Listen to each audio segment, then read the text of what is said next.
So in the finale, the scene where Dean asks him to sacrifice himself, what is it like to play that where it's the opposite of where one brother is usually offering to sacrifice himself? Yeah, that was really powerful writing. I cried when I read it. It was a really, especially with everything, and I haven't been shy about my own struggles with depression and anxiety, and so to read a script like that where one of the brothers, Sam in this case, is finally saying, okay, I get it, I get it, go ahead, do it. It was really powerful to me. Like, it took me a while. I had to like focus on not being too emotional. That sounds strange. I had it happen before. The episode Croatoan, which I think was like season 1 or 2, where Sam thinks he's infected and he thinks he needs to die. Bob Singer was our director, and the scene where Sam is basically saying, like, kill me, I gotta die, became really emotional for me. I remember Bob called cut, and he kind of walked into set, and he's like, hey, take a walk with me. I was like, all right. He took a walk, he's like, it's great, what you're doing is great, but pull it back. Like, it's okay to pull it back. Like, it'll play in your eyes, you don't need to go there. And I was like, I'm not even trying to go there. Like, it just happened. And so this final episode of season 10 was really powerful for me. And it turned out really great, too. I watched it in London. I had to do my ADR in London, so I sat there and I asked if I could watch it while I was doing the voiceover. And the guy was like, yeah, sure. And so we watched together, and he's like, fuck. End quote. And I was like, thanks, man. It was one of those. He was British, so I think it meant good. Hiatus beers. Yes. Why did you guys ever keep them for the show? I know. Well, you know what they say? I'm dying. Oh man, I want the beer so bad. You guys are on the road all the time. You don't have time to shave that much. Come on. No, but Be they say it's realistic. because the FBI are the police. When Sam and Dean are like police officers or FBI agents, they wouldn't be able to have beards, and so we have to. You don't do that for every episode, though. But it takes a while. I'd like to say it grows, I shaved Friday, so this is all I got. It takes a while to grow the beard, so we'd have to go like, hey, we're playing FBI agents in 2 episodes, so we have to start shaving now, whatever it is. I know, I wish we could keep it. I'm a big fan. Thank you.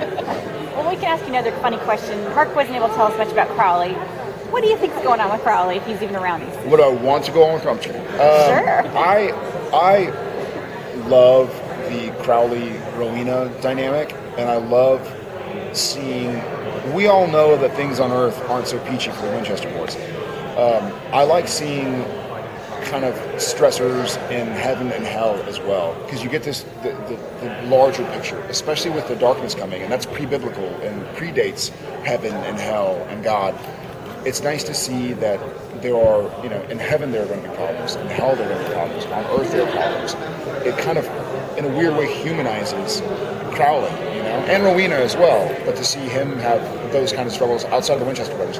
And one of the things I love, people always think I'm saying it so I can have like time off, but I love the scenes that I'm not in because it fleshes out the Winchester world. It fleshes out this world that Supernatural takes place in, by learning about what happens there other than what Sam and Dean are involved in, because they obviously live in a world, so it's nice to see what's going on. And I mean, Mark is tremendous and Ruth is tremendous, and so to see those guys work together is awesome.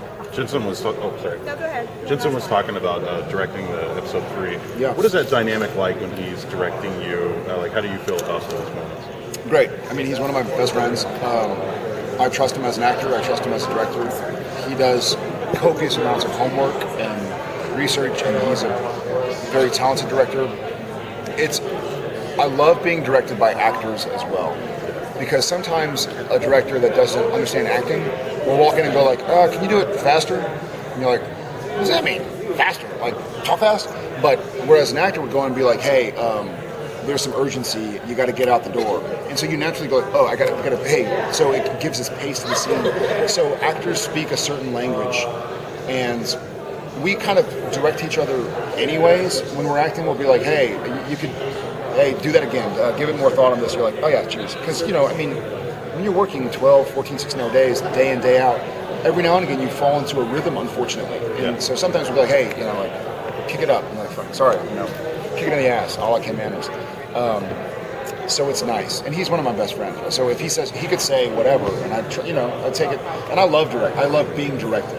I grew up playing sports. I'm like, I need a coach to go like, hey buddy, faster, got it. So I like that direction. I mean, it sounds like I'm punting or something.